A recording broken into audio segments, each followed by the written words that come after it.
नमस्कार, कविता मराठी किचनमध्ये आपलं स्वागत आहे. चला तर मग आज आपण इथे बघणार आहोत मऊ लुसलुसीत उपवासाचा आलू पराठा.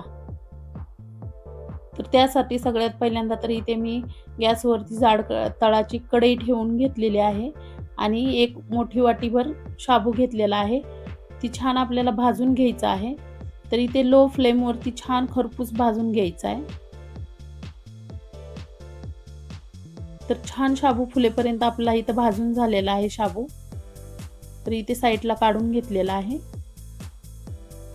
आणि थंड करायला ठेवायचं आहे. थंड झाल्यानंतर आपल्याला ही छान याचं पीठ बनवून घ्यायचं आहे. तर मिक्सरच्या जारमध्ये टाकून घेतलेलं आहे आणि याचं पीठ बनवून घ्यायचं आहे आपल्याला. तर इथे मस्त असं पीठ झालेलं आहे. शाबू फुलला ना छान असा भाजला गेला ना तर छान पीठ होतं तयार ह्याचं. तर एका भांड्यामध्ये इथे पीठ काढून घेतलेलं आहे शाबूचं आणि इथे एक मोठ्या आकाराचा बटाटा उकडून घेतलेला आहे आणि त्याचं साल काढून घेतलेलं आहे आणि बारीक खिसणीने आपल्याला खिसून घ्यायचं आहे.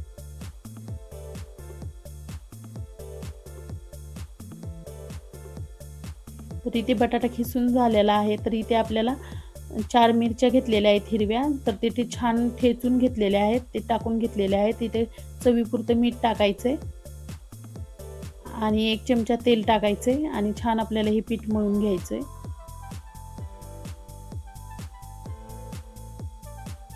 तर एका बटाट्यामध्ये हे छान पीठ मळून झालेलं आहे आपलं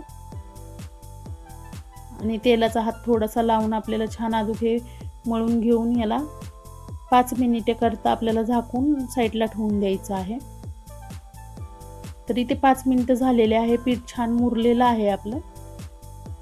तर इथे पळपटाला ना तेल लावून घ्यायचं आहे लाटण्याला आणि पळपटाला थोडंसं तेल लावून घ्यायचं आहे जेणेकरून आपला पराठा लाटताना चिटकणार नाही खाली. तुम्ही हवा असेल तर तुमच्याकडे बटर पेपर असेल तर बटर पेपरवर पण लाटू शकता हा पराठा. तर हवे त्या आकारात तुम्ही लाटू शकता, मोठा बारीक करू शकता इथे. तर इथे तवा तापायला ठेवलेला आहे, त्याच्यावरती थोडंसं तेल टाकून घ्यायचं आहे आपल्याला आणि हा पराठा टाकून घ्यायचा आहे आणि आलटी पलटी करून छान आपल्याला खरपूस भाजून घ्यायचा आहे.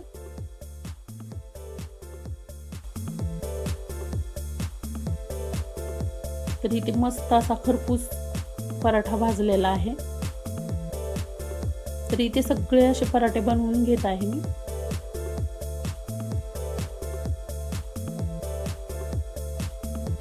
तर आपल्याला छान असं वरून खालून तेल लावून छान असा हा पराठा भाजून घ्यायचा खरपूस.